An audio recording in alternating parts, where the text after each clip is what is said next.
আগের পর্বে আমরা আলোচনা করেছিলাম গায়ত্রী মন্ত্র নিয়ে। জেনেছিলাম মন্ত্র আর শ্লোকের মধ্যে পার্থক্য। জেনেছিলাম কেন গায়ত্রী মন্ত্রকে বেদের নির্যাস বলা হয়। আজ আমরা আলোচনা করব আরও একটি মহামন্ত্র নিয়ে, যেটি হল মহামৃত্যুঞ্জয় মন্ত্র।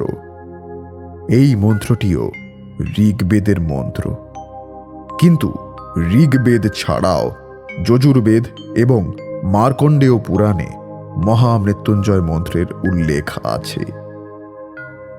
মার্কণ্ডেয় ছিলেন একই মন্ত্রের উদ্ভাবক কিনা সেটা স্পষ্টভাবে বলা যায় না। একটি মতে এই মন্ত্রের দ্রষ্টা হলেন ঋষি কোহল।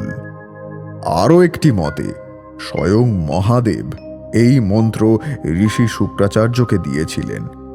পরে শুক্রাচার্য আবার ঋষি দধিচিকে দিয়েছিলেন।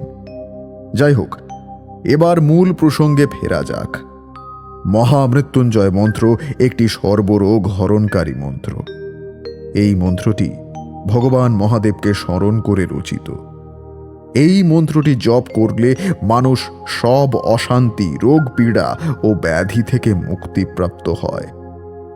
নিরাকার মহাদেবী মৃত্যুমুখী প্রাণকে বলপূর্বক জীব দেহে পুনঃপ্রতিষ্ঠিত করেন এবং অপার শান্তি দান করেন। এবার জেনে নেওয়া যাক মন্ত্রটি কি। মন্ত্রটি হল ওম হং জুং স্বাহ, ওম ভুঃ ভুবঃ স্বাহ, ওম ত্র্যম্বকম যজামহে সুগন্ধিম পুষ্টিবর্ধনম উর্বারুকমেভ বন্ধনান মৃত্যুর্মোক্ষীয়মামৃতাৎ। আগে প্রতিটি পদের বাংলা অনুবাদ জেনে নি, তাহলে এই মন্ত্রের ভাবার্থ বুঝতে সুবিধা হবে। ত্রয়ম্বকম অর্থাৎ ত্রিনেত্র বা তিনটি চোখ আছে যার। যজামহে অর্থাৎ যার আমরা পুজো করি। সুগন্ধিম অর্থাৎ সুগন্ধযুক্ত। পুষ্টি অর্থাৎ যা শক্তি যোগায়। বর্ধনম অর্থাৎ যা বৃদ্ধি করে বা শক্তি যোগায়। উর্বারুকমেব মানে হল উর্বর করা। বন্ধনাম অর্থাৎ বন্ধন থেকে মুক্ত করতে পারেন যিনি। মৃত্যুর মোক্ষীয় অর্থাৎ মৃত্যু থেকে মোক্ষ লাভ। মামৃতাৎ মানে মোক্ষ লাভ থেকে মুক্ত করা। সুতরাং যার তিনটি নেত্র রয়েছে, যিনি জগতে লালন পালন করেন, তার কাছে প্রার্থনা করি যে তিনি যেন আমাদের মৃত্যুর বন্ধন থেকে মুক্ত করে দেন। ঠিক যেমন একটি ফল পরিপক্ক হয়ে তার শাখা প্রশাখার বন্ধন থেকে মুক্ত হয়ে যায়, ঠিক তেমনি আমরা যখন জ্ঞানের আলোকে পরিপক্ক হয়ে উঠব, তখন যেন আমরা মুক্তি লাভ থেকে বঞ্চিত না হই, অর্থাৎ মোক্ষ লাভ করতে পারি। আমরা আমাদের তৃতীয় চোখের প্রতি মনোনিবেশ করি, যা দুটি চোখের পিছনে রয়েছে, এবং এটি আপনাকে অনুভব করার শক্তি দেয়, এবং এর মাধ্যমে আমরা জীবনে সুখী, তৃপ্তি এবং শান্তিবোধ করি। আমরা জানি যে অমরত্ব সম্ভব নয়, তবে কিছুটা সম্প্রসারণ দেওয়া যেতে পারে শক্তির দ্বারা। আমাদের মোক্ষ একমাত্র ভগবান শিব। গায়ত্রী মন্ত্র হল শুদ্ধি এবং আধ্যাত্মিক দিক নির্দেশনার মন্ত্র। মহামৃত্যুঞ্জয় মন্ত্র হল নিরাময় ও পুনরুত্থানের মন্ত্র। অনেক বইতে এই মন্ত্রকে রুদ্র মন্ত্র নামেও ডাকা হয়ে থাকে। রুদ্র কথার অর্থ হল তেজ বা শক্তি, যা শরীরকে এত মাত্রায় শক্তিশালী করে তোলে যে কোনো রোগী জটিল হয়ে ওঠার সুযোগ পায় না।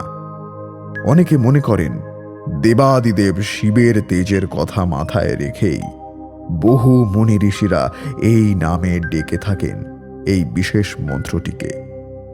অনেকের কাছে ত্র্যম্বকম নামেও পরিচিত এই মন্ত্রটি। ত্র্যম্বকম কথার অর্থ মহাদেবের ত্রিনয়ন।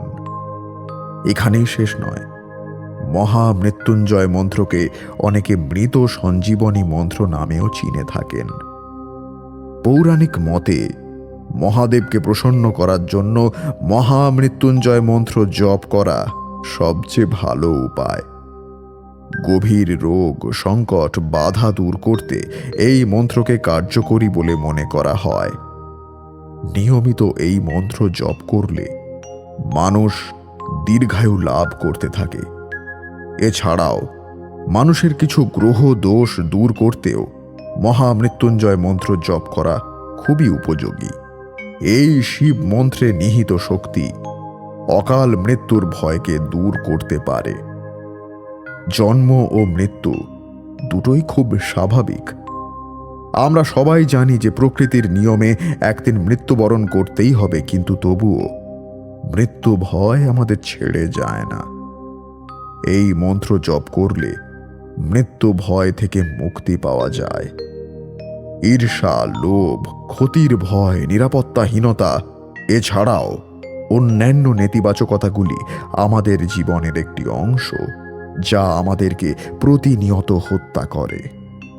এই মন্ত্র আমাদের সমস্ত নেতিবাচকতা থেকে মুক্ত করতে এবং একটি ইতিবাচক ও স্বাস্থ্যকর জীবনযাপন করতে সহায়তা করে।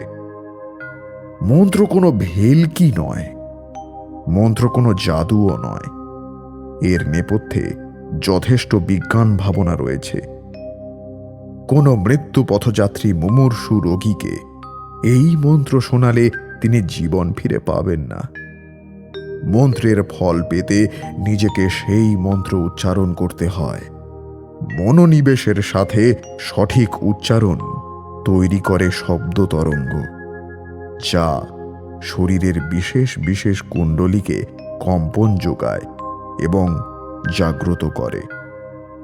আশা করি এই আলোচনায় মহামৃত্যুঞ্জয় মন্ত্র সম্পর্কে ধারণা অনেকটাই পরিষ্কার করতে পেরেছি। আগামী পর্বগুলোতে বেদের আরও অনেক মন্ত্র নিয়ে আলোচনা করব। বেদ জানলে ঈশ্বরকে জানা যায়, জীবনকে চেনা যায়, আত্মশুদ্ধি হয়। তাই তো বেদকে জীবনের আরও কাছাকাছি আনতে আমাদের এই প্রয়াস। তবে এই প্রয়াস প্রথম যিনি করেছিলেন তাঁকে ভুললে চলবে না। তিনি আর কেউ নন, তিনি হলেন মহর্ষি বেদব্যাস। পরের পর্বে তিনিই হবেন আমাদের আলোচ্য বিষয়। তাঁকে প্রণাম জানিয়েই এই পর্ব শেষ করলাম।